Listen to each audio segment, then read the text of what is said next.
Good morning. I have been awake off and on since the wee hours and not on purpose. Brewster was sleeping nicely down there by my feet, and Cato decided to jump on my stomach at 1 something a.m.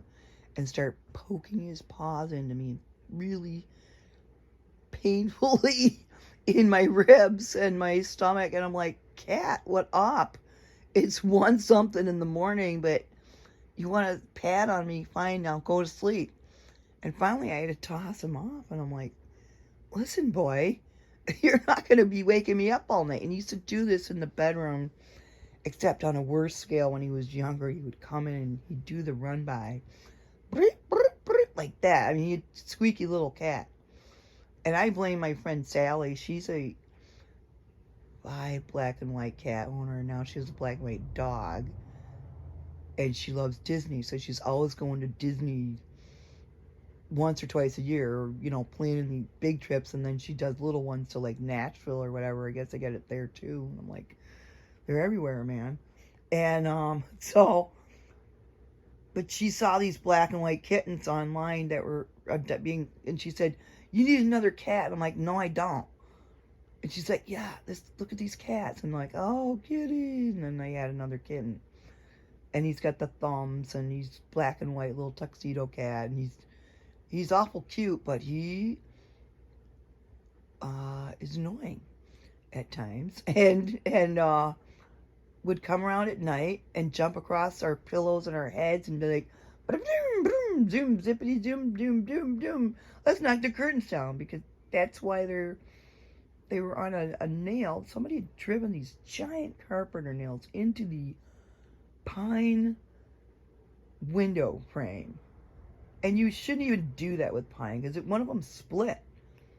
You don't be driving giant carpenter nails into pine. What is this? Hodunk Town? Come on, man. Nah, you don't do that.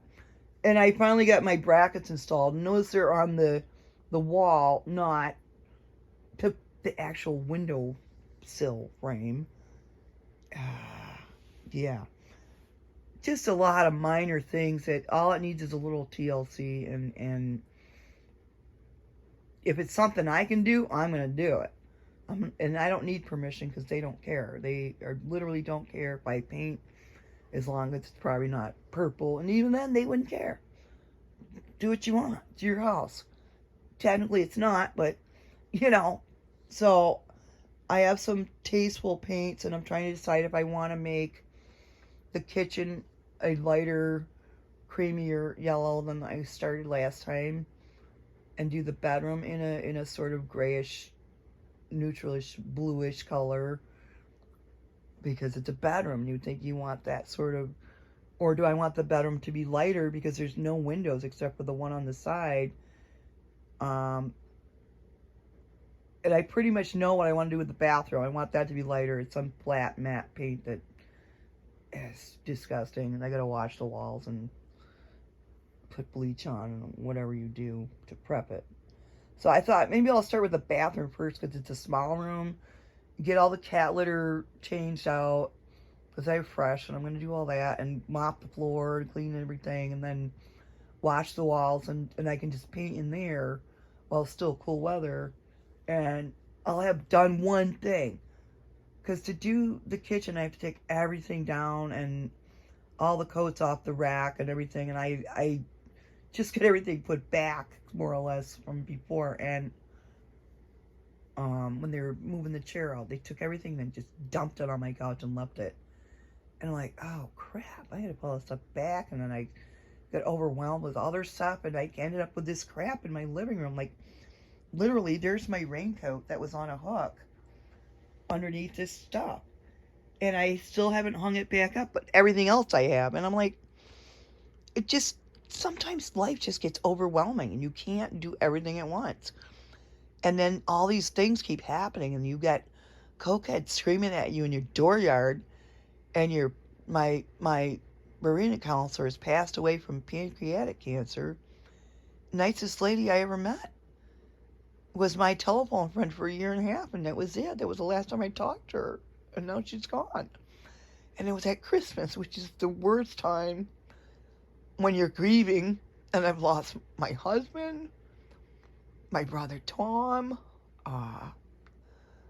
and before that, my mom and William and ad infinitum. I mean, it's just, and my Midwestern family thinks I'm a piece of crap because I don't have a full-time job and a degree or a job and a degree, and I was a housewife. And we only had one car, and I'm like, well, you want to buy me a car and pay all my bills, I'll go get a job. I'll go get a degree. You want to, let me have my cats in a dorm room somewhere because it's free to go to some college? Go for it. You want to come walk in my shoes and live my life and experience panic and anxiety and be a woman who's vulnerable with all these hodunks around here. Some trying to take advantage of me thinking I have money or put me down because they think I have money or whatever. You want to live my life? Then come do it. Bring it. You come to Maine and you live my life for the last 58 years and then you freaking judge me. Then we'll talk.